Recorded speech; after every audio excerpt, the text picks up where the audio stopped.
কত গুজব শোনা যায় যে কিয়ামতের দিন এক এক পীর সাহেব নাকি 40,000 মুরিদ নিয়ে উঠবে। এটা একেবারে পুরা মিথ্যা কথা, বানানো কথা। কিয়ামতের ময়দানে প্রতিটি মানুষ উঠবে আল্লাহর সামনে স্রেফ একা একা, কেউ থাকবে না আপনার সাথে। বিচারের প্রথম স্টেপে একেবারে স্রেফ আপনি একা দাঁড়াবেন। ওয়া কুল্লুহুম আতিহি ইয়াউমাল কিয়ামাতি ফারদা। সূরা মারইয়ামের 95 নম্বর আয়াত। কোরআনের উপরে আর কিছু আছে? এই বলেন 100 ভাগ আপনি বিশ্বাস করতে পারেন কিয়ামতের দিন প্রতিটি মানুষ আল্লাহর সামনে দাঁড়াবে স্রেফ একা একা, কেউ থাকবে না। হ্যাঁ, বিচারের দ্বিতীয় সিস্টেমে তখন আপনার নেতা থাকবে আপনার সাথে। ইয়াউমা নাদউ কুল্লা উনাসিন বিইমামিহিম, সূরা বনী ইসরাঈলের 71 নম্বর আয়াতের প্রথমে আছে কিয়ামতে এবার আল্লাহ আপনাকে একা ডাকবে না, এবার ডাকতে হলে আপনার নেতা সহ ডাক দেবে। আগে নেতা, এরপরে কর্মী। আগে নেতা, পরে কর্মী। আপনার বিবেকের কাছে এবার আমার প্রশ্ন, এদিকে তাকান। বিবেক যদি বলে যায় তাহলে আপনার কাছে আমার জিজ্ঞাসা নেই। বিবেক যদি জাগ্রত থাকে বলেন কিয়ামতের দিন আপনার নেতার সাথে আপনাকে দ্বিতীয় স্টেপে ডাক দেবে। আগে নেতা, এরপরে কর্মী। আপনার কি মনে হচ্ছে বলেন তো? আচ্ছা, এই নেতার আদর্শ আপনি মানেন, যে নেতার আদর্শ মতো চলেন, কিয়ামতের দিন যদি ওই নেতা আপনার সামনে দাঁড়ায়, ওকে দেখলে আল্লাহ কি মনে হয় যে ওকে দেখলে আল্লাহ আপনাকে মাফ করবে? সিলেটবাসী খুব দরদ নিয়ে কথা বলছে। আপনি এখনই বলছেন না, আমি যার আদর্শ মানি, যার পেছনে আছি, একে যদি কিয়ামতে আল্লাহ দেখে একে মাফ করার কথা না। কারণ দিনের চরিত্র একরকম, রাতের চরিত্র আরেক রকম। এর যদি আপনি এখনই বলেন যে আল্লাহ মাফ করবে না, তাহলে আপনি তো ধরা খেয়ে বসে আছেন। কথা বলেন, এই ধরা খাবেন বলে মনে হচ্ছে কার? হাত বলেন তো। এই কয়েকজন পাগল আসবে না, এরাই বুদ্ধিমান, এরাই টের পেয়েছে আসলে আমি কি বলতে চাচ্ছি। কিয়ামতে এক একজন পীর 40,000 70,000 মুরিদ নিয়ে সব বের হবে, সব বানানো কথা, সব ব্যবসার কথা। কিয়ামতে প্রতিটি মানুষ আল্লাহর সামনে দাঁড়াবে স্রেফ একা একা। কয়জন করে? প্রতিটি মানুষের চিন্তা থাকবে আল্লাহ আমার কি হবে। আমি এবার এখান থেকে যেটা দিতে চাই, এত বড় বড় পাওয়ারফুল নবীরা যদি নিজের মায়ের কথা, বাবার কথা আল্লাহর কাছে না বলে যে আল্লাহ ওদের ব্যাপারে আমার কোনো কথা নেই, তুমি আমাকে বাঁচাও, নিজের আপন মা যদি পরিচয় না দেয়, কিয়ামতের দিন আপনার পীর সাহেব আপনার পরিচয় দেবে, আপনার কি বিশ্বাস হয়? মা যদি বলে আমার বিয়ে হয়নি, তুই কে? আপনার ভাই যদি বলে তুই কে, তোরে আমি চিনি না।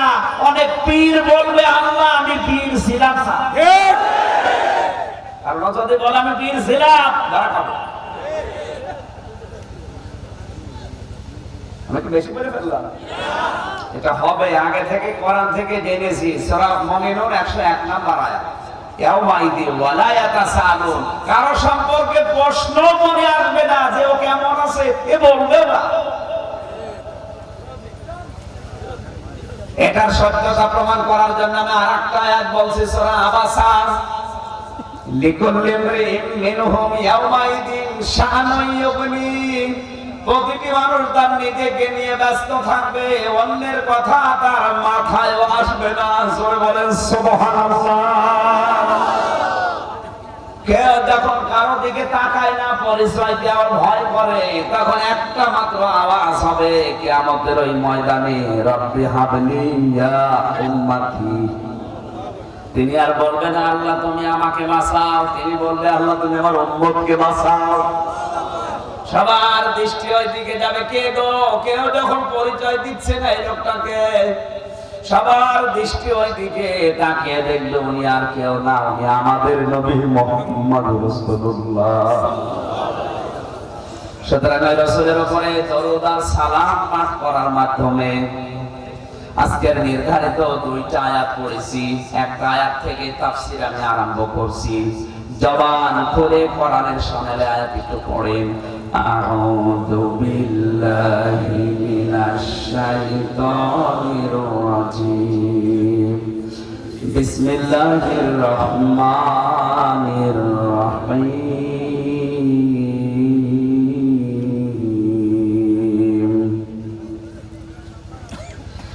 ইন্নাহু মান ইয়াতি রাব্বাহু মুজরিমান ফাইন্না লাহু জাহান্নাম লা ইয়ামুতু ফিহা ওয়ালা ইয়াহইয়া। সাদাকাল্লাহুল আযীম। সূরা তাহা, কোন সূরা? তাহা। সবাই বলেন ৭৪ নম্বর আয়াত, মাত্র একটা আয়াত পড়েছি। আমার এই মাথার ভেতরে আয়াত সম্পর্কে যত তথ্য আছে, এখন 11টা বাজে, 12টা পর্যন্ত আমরা চালাবো, 1 ঘন্টা না। আমার মনে হয় আয়াতে যত কথা আল্লাহ দিয়েছেন, আমার হায়াতের জীবন শেষ হয়ে যাবে, তাও কথা শেষ হবে না। তাফসীরে প্রবেশ করে আমরা তাফসীর আকারে কথা বলবো। কোন আয়াতের নামকরণ আগে দেখতে হবে, কোন সূরার এটা। কি বললাম সূরার নাম? কোরআনে আল্লাহ নবীজির নাম দিয়েছেন প্রধানত 7টা, তার ভিতরে তাহা একটা। বিশ্বনবী মুহাম্মদ রাসূলুল্লাহকে আল্লাহ 7টা নাম ধরে ডাক দিয়েছেন। তাহা, ইয়াসিন, মুজাম্মিল, মুদাসসির, আহমদ, মুহাম্মদ আর আব্দুল বা আব্দুল্লাহ। কয়টা? এই 7 রোদের যা অবস্থা। এক ছেলে এসে কাঁদছিল বাবার সামনে। এই কাঁদিস কেন? বছর রেজাল্ট দিয়েছে তাই কাঁদছি। রেজাল্ট দিয়েছে তুই ফেল না পাস? কথা বলে না। জিজ্ঞাসা করছে তুই ফেল না পাস? কথা বলে না। ধমক দিয়েছে তুই ফেল না পাস? বলছে আব্বা ফেল করলে তো কথা ছিল, ছিলাম 5-এ, নামিয়ে দিয়েছে 3। অন্তত ফেল করলেও তো একটা পদে ছিলাম, আর আমার নামিয়ে দিয়েছে। এখন আমার 5-এ উঠতে আর 2 বছর লাগবে।